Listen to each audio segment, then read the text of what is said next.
Well, welcome back to Boat Talks on Sophia Sojourn. This is episode 3, part 2. My continuing conversation with Sarah Cunningham, author of the wonderful book How We Sleep at Night.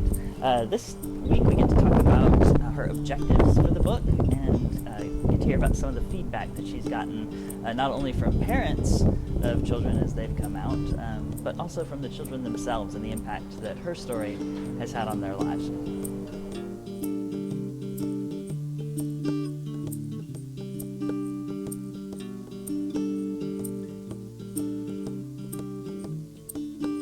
Welcome back to part 2 of episode 3 of Boat Talks on Sophia Sojourn with my good friend Sarah Cunningham. And if you missed part 1, it's not like it's on broadcast. You can go back and look at it. But we did talk about your book, about Parker coming out, and your wrestling with that and your faith, and how you came to write the book, How We Sleep at Night.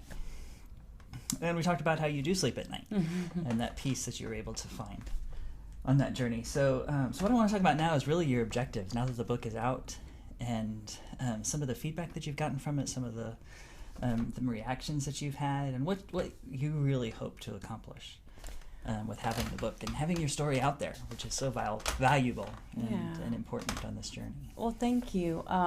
It has been a wonderful experience so far.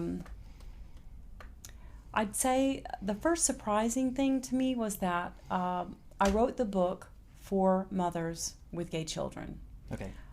Who might be, just, looking for hope, or just comfort knowing that you're not alone. Being able to have a conversation. Okay, I have a gay child. What do we do now? Or how I got through it. But what I found interesting is that the gay community was getting the book for their parents. Mm-hmm. And I've heard from the gay community saying, it doesn't change anything about, my coming out or me being gay, but it helped me to see my parents' perspective. And that's something that I really didn't, even think about. But I'm happy to know that it's an angle that they're able to look at that perspective of it. That is good. And that's an important piece. I often talk about those of us in the LGBT community needing some stronger diplomacy skills, as we navigate this process. And part of that, and I think this is true to some degree with any marginalized group, but we've been repressing our thoughts and our feelings for so long, or have had them oppressed by other people, that having our own perspective heard tends to become a strong priority. And we talked a little bit in the first section about the whole idea of that second closet that parents find themselves in. Yeah, I've heard it said that when a child comes out of their closet, the parent goes into theirs. Yes. And for the child to have that perspective and to share that is it's valuable for the relationship. Yeah. That's one perspective that I didn't really consider, but I'm glad it came about. Yeah. Due to the book.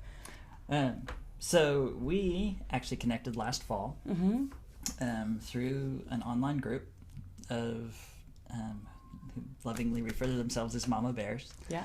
And these are our parents who are going through this journey, and at some point along the way, some of them their kids have just come out, and this is all very fresh and new, and they're in that state where they're not sure how they're going to sleep at night. Right. A lot of them are where you are, and they've kind of walked that a little bit further. And what would you say to those moms that are just now, they haven't even, not even those that are in the online group, but those that haven't even gone that far as to find it yet? If or if I could add to that, the moms group, first of all, it is a private online Facebook group. Yes. And almost to the day, Laura Beth, that the book came out, I found a group. Okay. Almost to the day. So when you wrote the book, you didn't have that resource? No. Okay. No. And so I found the group immediately after the book came out.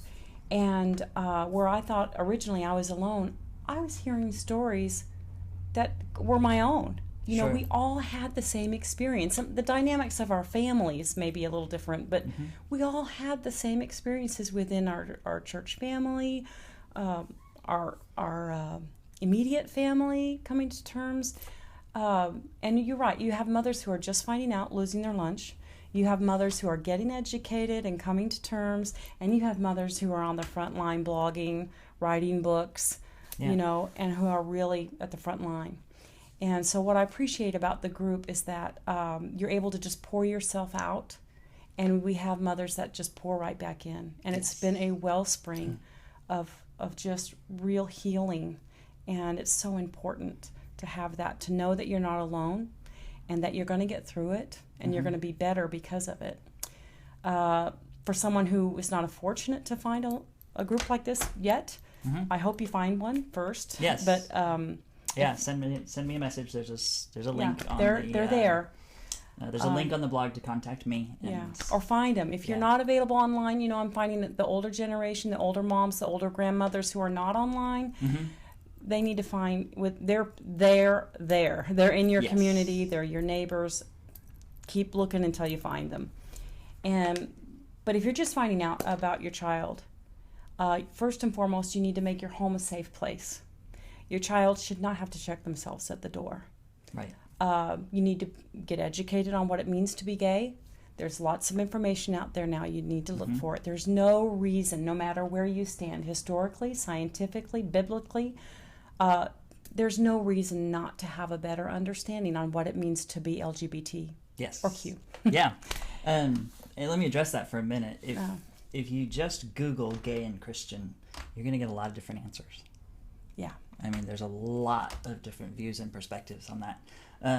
I say we connected last fall online through the group. The first place we actually met face-to-face was down in Houston this year at the Gay Christian Network conference. Yeah. And so many people hear that for the first time. They hear gay and Christian in the same sentence, and that's a tension. The first time I heard the words gay and Christian, I read it in the book Torn by Justin Lee, the founder of GCN and the Gay Christian Network, also available online. And you're welcome for the plug, Justin. Yeah. But I read the book Torn, and that was the first time that I heard those two words in the same sentence, and I cried the day that I found that book. It gave me such comfort and hope. And that was the first book that I read. And it was, again, a wellspring of just hope. Yeah. So you have now added your book to that list that people read, and they have read it and they have found hope. So just tell me a little bit about some of that feedback that you've gotten. Well, mostly I do hear from moms who just, I think the first thing is they just so thankful that they're not alone, that they're not crazy, that they're not, doing damage by accepting. But I think the most... And just for the record, you and I are crazy, but ourselves or our children have nothing healthy. To do with that proving. Yeah. We prove our craziness in other ways. If I could just share one story, Sure. There was a woman who is an older woman who was in the church family that we belonged to for 20 years. Now, she was in the church before we joined, and we served in that church for 20 years. So she's a lifer. Elder, yes, and we served together. We served in VBS, church camp, everything. We were there. And she's always, such a big encouragement to me, and I admire her greatly. I still do. And but I think she knew about Parker because she always would ask about, like, how's Parker? At the end of each, conversation we talked about. By the way, how's Parker? So anyway, as Parker was getting older, we met at the grocery store, and long story short, she said, how's Parker? And I said, I'm having a tough time. He came out as gay, and I'm really not handling it very well. I'm struggling with this. And she goes, it's going to be okay. You're going to be okay, right? So I saw her about, 6 months later, and by this time, maybe time had gone by, and I was getting better. And she goes, oh, by the way, how's Parker? And I said, I think we're going to be okay. I'm learning about what it means to be gay. And anyway, so I saw her maybe a year later, and she goes, how's Parker? And I said, I'm thinking about writing a book.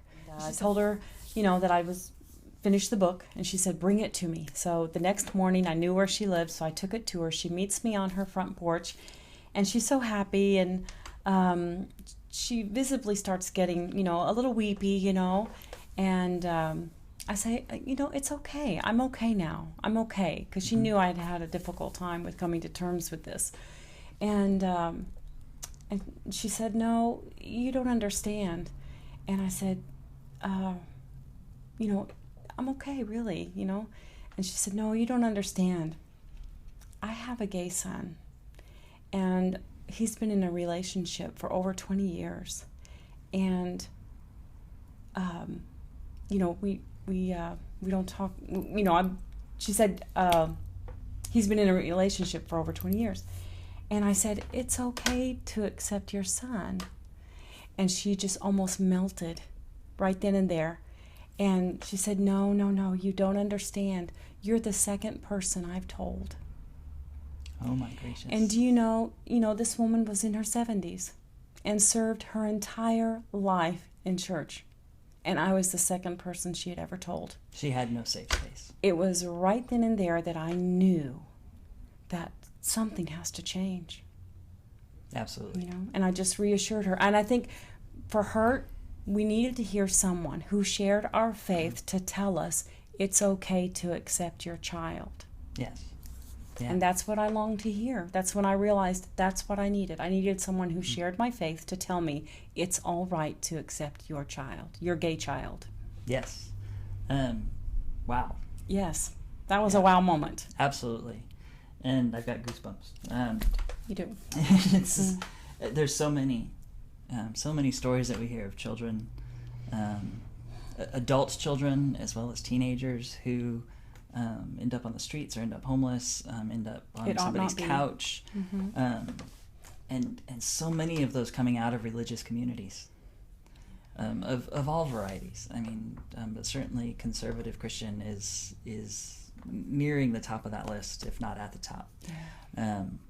And that was my background. I mean, that's what I grew up in. It's what I worked in and served in, was educated in, and it's what I had to fight in my own mind to come out of. So I understand that struggle, and as heartbreaking it is, I understand the silence that she experienced and how awesome it is that there were now two.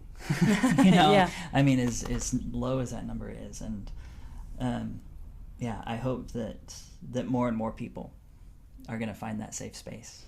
I hope so too. We know they can find it. I believe it's happening. It is happening, and I see it happening. We know they can find it in the community, in the online communities like we were talking about earlier. But that safe space needs to be in the church. Yeah. It needs to be where their hearts and their spirits are the most vulnerable. And that will wrap up episode 3, part 2 of Boat Talks on Sophia Sojourn with Sarah Cunningham on the road in Oklahoma City. And don't forget to check out Amazon.com. There should be a link somewhere here near the video, or you can just search for it, Sarah Cunningham, How We Sleep at Night. You can download the book to a reading device of your choice, or you can order a hard copy for yourself. Also, don't forget to check out the blog, SophiaSojourn.com, and check out our GoFundMe page where you can pre-order a copy of my book, Shattering Masks, and in doing so, you're helping us get it to print. If you can donate more than the price of the book, your contribution will be greatly appreciated in that effort. We'll be back next week with our final 2 parts of episode 3, and I look forward to sharing the rest of the conversation with you. Have a great week.